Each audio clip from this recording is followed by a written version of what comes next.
سیدنا ابو موسیٰ رضی اللہ تعالیٰ عنہ روایت کرتے ہیں کہ رسول اللہ صلی اللہ علیہ وسلم نے فرمایا، اللہ تعالیٰ دن کو اپنا ہاتھ پھیلاتے ہیں، یعنی کہ رات کو گناہ کرنے والا، رات کو برائی کرنے والا دن کے اجالوں میں مجھ سے معافی مانگ لے، مجھ سے اپنے گناہوں کی بخشش مانگ لے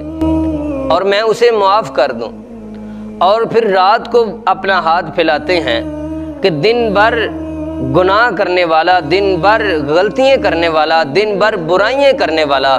رات کے ٹائم آ کے مجھ سے بخشش مانگ لے، مجھ سے مغفرت کی دعائیں مانگ لے اور میں اللہ اسے معاف کر دوں۔ یہ سلسلہ تب تک چلتا رہتا ہے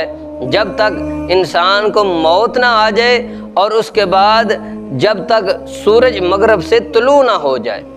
تو میرے محترم بھائی، اللہ سے دعا، اللہ میں مرنے سے پہلے توبہ کرنے کی توفیق عطا فرمائے۔